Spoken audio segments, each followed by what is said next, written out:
Hello, and welcome back to my channel, and welcome to another video. How do I know what kind of person I am? How do I know that I'm a lovable or loathsome person, a highly talented, or just an ordinary person? Do I remain the same kind of person forever, or am I changing all the time? In today's video, I'm going to talk about an important topic in sociology, that is, the process of self-discovery. In particular, I will focus on how social interaction helps us discover ourselves and how it influences our self-identity. In other words, I will discuss how interacting with other people shapes who we are and how we see ourselves. I will do this by examining a few types of communication that play the most important roles in this self-discovery process.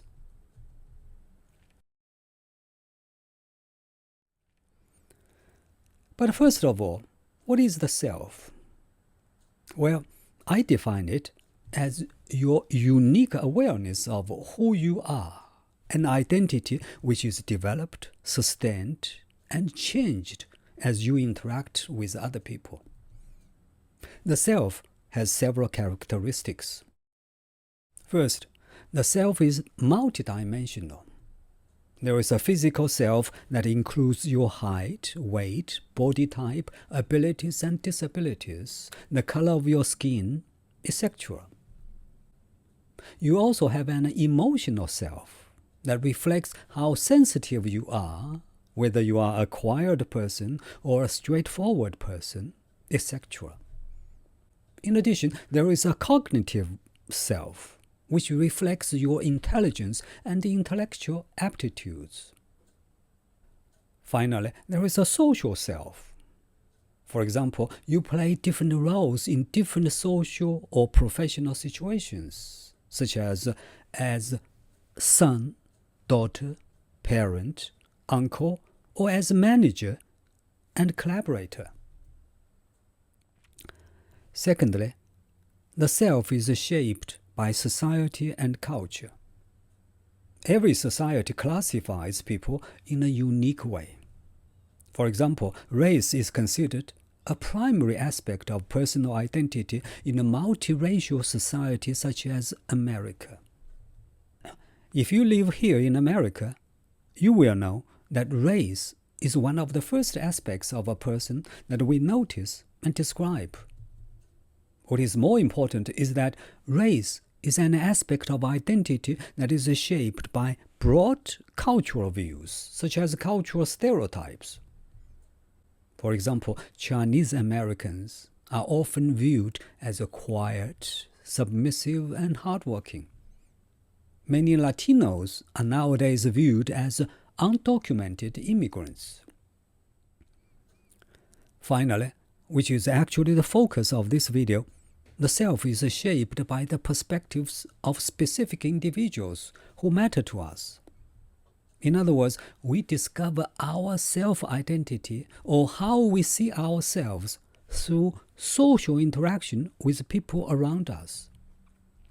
Social scientists have identified several communication processes that explain how we know the perspectives of others and how those perspectives shape our understandings of ourselves.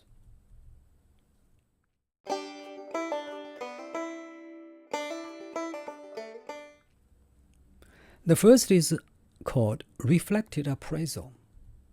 It may sound like a sociological jargon, but in simple language, it refers to the process of seeing ourselves through the eyes of others.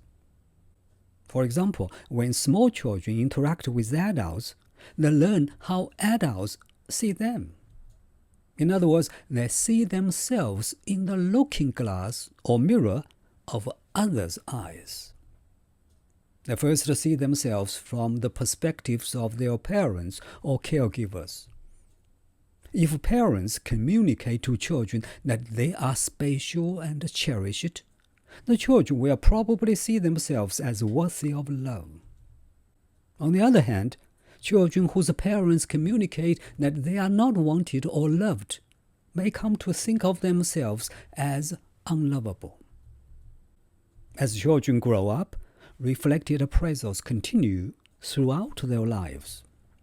For example, peers and friends provide reflected appraisals, telling us whether we are good at sports, whether we are attractive, and so forth.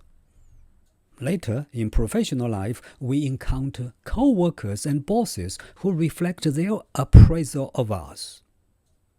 We see ourselves through them as diligent, reliable, pleasant to work with, or otherwise.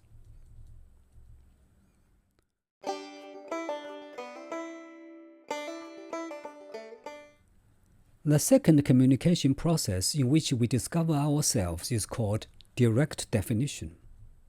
As the name suggests, it is a communication that explicitly tells us who we are by labeling us and directly describing our behavior. For example, when we were small children, our parents described us by saying, "You are such a sweet little girl," or "You are a big, strong boy." Through this direct definition, we learned who we were. In fact, family members provide direct communication about many aspects of who we are. According to research, positive labels often enhance children's self-esteem, such as, "You are so smart." On the other hand, negative labels can damage children's self-esteem. Direct definition also takes place as family members respond to children's behavior, either positively or negatively.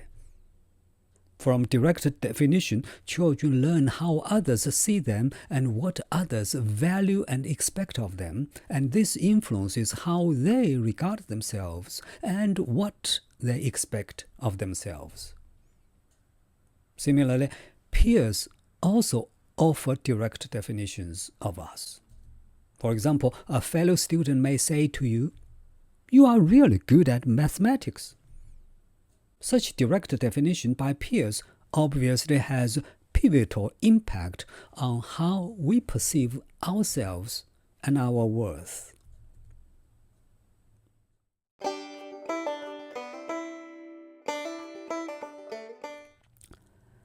The third process is known as social comparisons.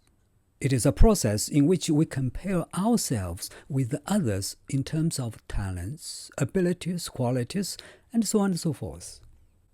We judge ourselves in relation to others in two ways. First, we compare ourselves with others to decide whether we are like them or we are different from them, so as to get an idea about ourselves. Are we the same age, color, or religion? Do we have similar backgrounds, interests, political beliefs, and social commitments? Also, the importance of assessing similarity and difference is that it allows us to decide with whom we fit and interact. Research shows that we tend to socialize more often with people with whom we share many similarities.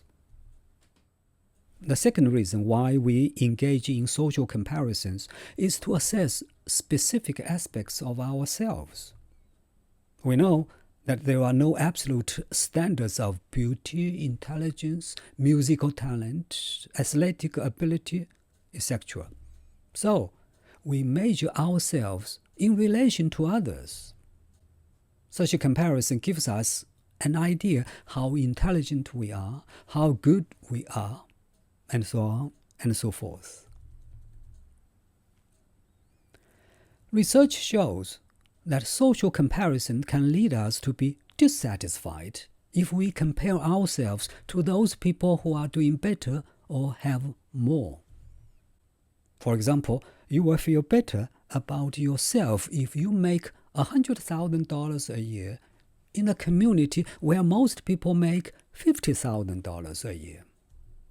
In fact, most of us tend to feel better about ourselves if we are doing better than those around us, regardless of how well we are doing in absolute terms.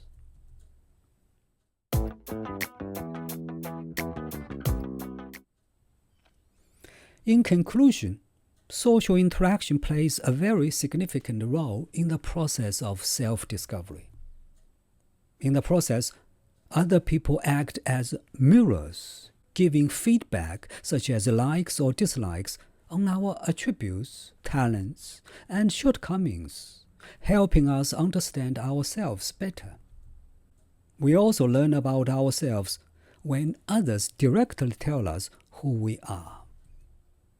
Social comparison is another communication process through which we discover ourselves.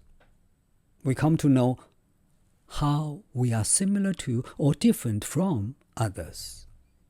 Comparison also gives us an idea how good we are in certain aspects. Finally, it is important to remember that social interaction is a dynamic process, taking place constantly with different people at different times. As a result, our concept of self is a dynamic identity that keeps changing.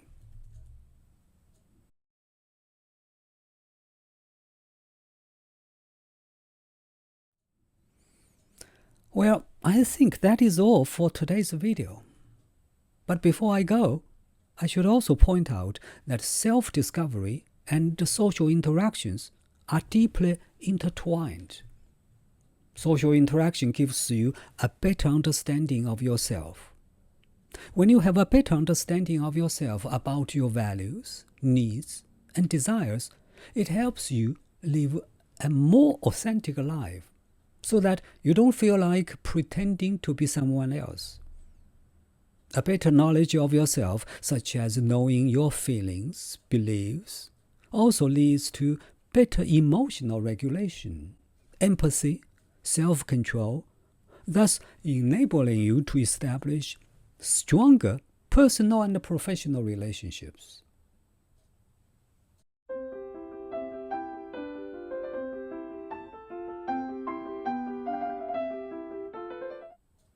As always, thank you so much for watching this video, and hopefully I will see you in the next one.